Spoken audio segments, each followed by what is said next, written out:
भारतीय नारी त्याग और वात्सल्य से परिपूर्ण है।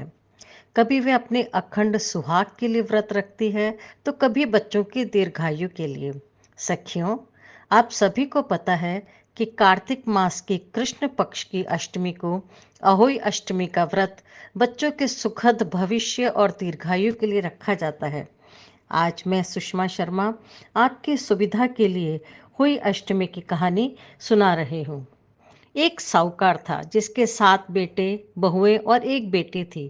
कार्तिक के महीने में दिवाली से पहले अष्टमी को अपने मकान की लिपाई पुताई करने के लिए सातों बहुएं अपनी इकलौती ननद के साथ जंगल में जाकर खदान में मिट्टी खोद रही थी।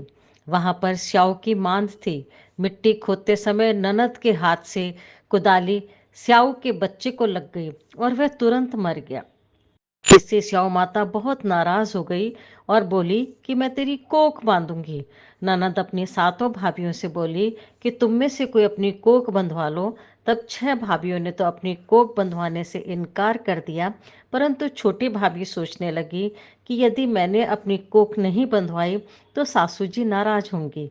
यह सोचकर ननद के बदले में छोटी भाभी ने अपनी कोख बंधवा ली। इसके बाद छोटी बहू के जो बच्चा होता वह 7 दिन का होकर मर जाता। एक दिन उसने पंडितों को बुलाकर पूछा कि मेरी संतान 7वें दिन मर जाती है, इसके लिए मैं क्या करूं? तब पंडित ने कहा कि तुम सुरही गाय की सेवा करो। सुरही गाय स्याऊ माता की भाईली है, वह तेरी कोख खुलवा देगी, तभी तेरा बच्चा जिएगा। अब वह बहुत जल्दी उठकर चुपचाप सुरही गाय के नीचे साफ सफाई कराती। गाय एक पैर से लंगड़ी थी। गौ माता बोली कि हर रोज उठकर कौन मेरी सेवा कर रहा है, मैं आज देखूंगी। गौ माता खूब सवेरे उठी तो क्या देखती है कि साहूकार के बेटे की बहू उसके नीचे साफ सफाई कर रही है। गौ माता बहू से बोली, क्या मांगती है? साहूकार की बहू बोली कि स्याऊ माता तुम्हारी भाईली है और उसने मेरी कोख बांध रखी है, मेरी कोख खुलवा दो। गौ माता ने कहा, अच्छा। गौ माता साहूकार की बहू को अपनी भाईली के पास लेकर चली।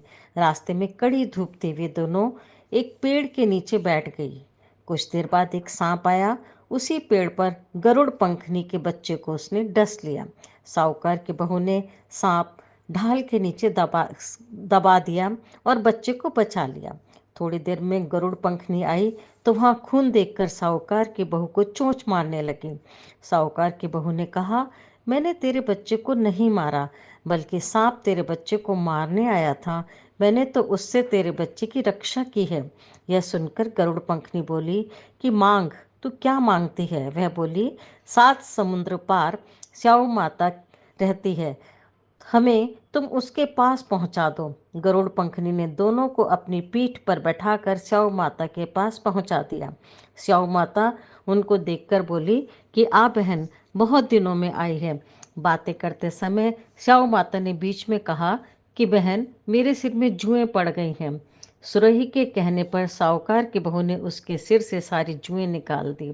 इस पर स्याऊ माता बहुत प्रसन्न हुई। उसने कहा कि तेरे 7 बहू और बेटे होंगे। तब वह बोली कि मेरे तो एक भी बेटा नहीं, 7 बेटे कहाँ से होंगे? स्याऊ माता बोली, वचन दिया है, वचन से फिरूं तो धोबी की कुंड पर कंकड़ी हूँ। साहूकार की बहू बोली कि मेरी कोख तो तुम्हारे पास बंद पड़ी है।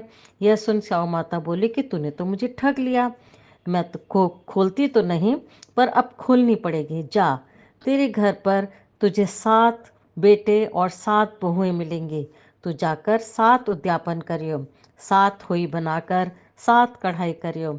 वह घर लौट कर आई तो वहाँ देखा कि 7 बेटे 7 बहू बैठी हैं। उसने 7 हुई बनाई, 7 उद्यापन किए, 7 कढ़ाई करी।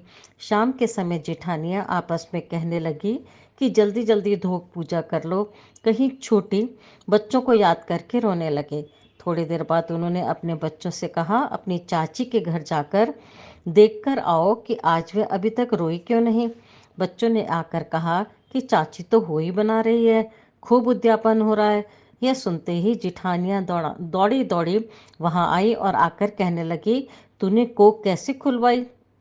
उसने कहा, तुमने तो कोक बंधवाई नहीं थी, सो मैंने कोक बंधवा ली थी। परंतु अब स्याऊ माता ने दया करके मेरी कोख खोल दी है। स्याऊ माता जैसे साहूकार के बेटे की बहू की कोख खोली, वैसे ही हमारे और सब परिवार की बहुओं की कोख खोलती जाना।